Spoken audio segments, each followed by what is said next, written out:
À la suite d'un CDD que nous avons tenu avec les autorités du département de Mbour, nous avons élaboré de façon participative un plan d'action où nous devons tenir compte du secteur hippomobile à Mbour. Et à la suite de ce plan d'action, nous sommes maintenant dans la mise en œuvre. Et dans cette mise en œuvre, le premier point était la formation d'abord des acteurs du secteur hippomobile. Mais le contexte de pandémie à cause du Covid-19 limite les activités, les réunions publiques. Nous avons alors opté pour une formation des formateurs.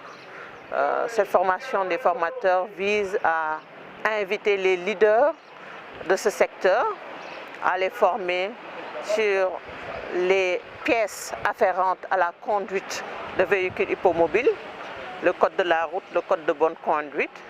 L'idée, c'est qu'après, qu'ils puissent reproduire ce qu'ils ont reçu, transmettre leurs connaissances à leurs pairs, mais toujours accompagnés par l'ONG, puisque nous allons d'abord évaluer les meilleurs d'entre eux pour qu'ils puissent diffuser donc, les connaissances et les compétences acquises à la suite de ces 2 jours d'atelier.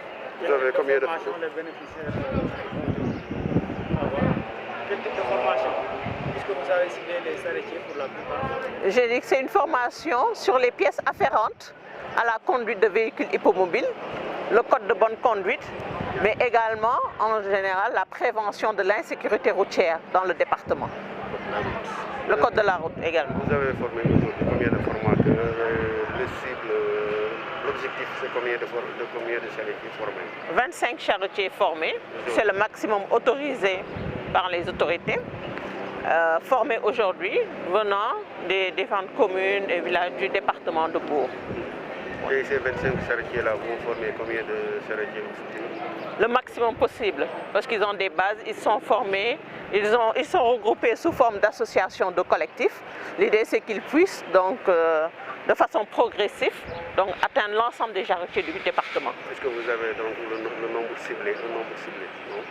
Le nombre n'est pas ciblé, puisque vous savez que le secteur est un secteur informel.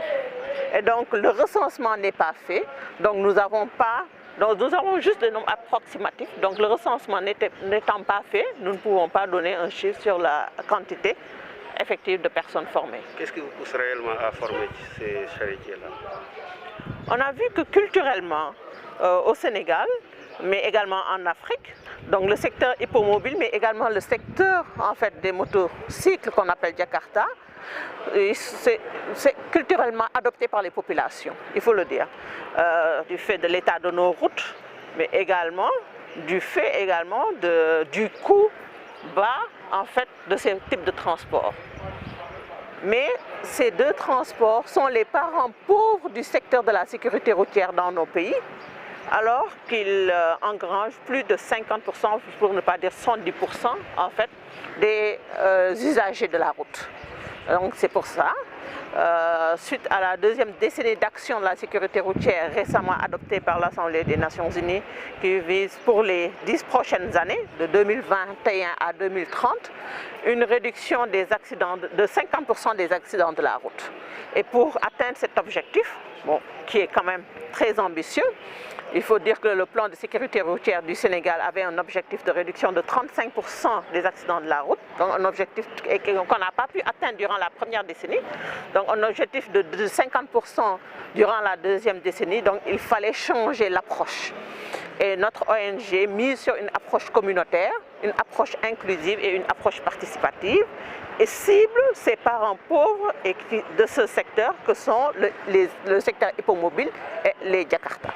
Alors, peut-être pour terminer, la place, pour ne pas dire la responsabilité des collectivités locales par rapport à ce projet, si l'on se fie à ce qui se passe comme une ville comme Mbour. Effectivement, nous saluons l'adhésion des autorités de Mbour à ce projet. Je l'ai dit tantôt, la mairie nous accompagne depuis que nous avons démarré ce projet en 2017 ici à Mbour. La mairie, je pense, est autosaisie du projet et elle est représentée aujourd'hui même par la personne indiquée. Et la mairie soutient toutes les activités mais également l'idée derrière, après ce CDD, on a mis en place, comme on l'a dit tantôt, un plan d'action. Et vous savez, les projets ont une durée limitée. Mais ce projet a mis en place un comité de pilotage qui est dirigé par le doyen Thiam, qui est juste derrière moi. Également des comités de veille dans chaque site. Et dans le site de Mbour, la mairie est représentée dans le comité de veille. L'idée, c'est que la mairie puisse prendre le relais lorsque le projet va se retirer. Et nous espérons que nous allons atteindre avec cet objectif.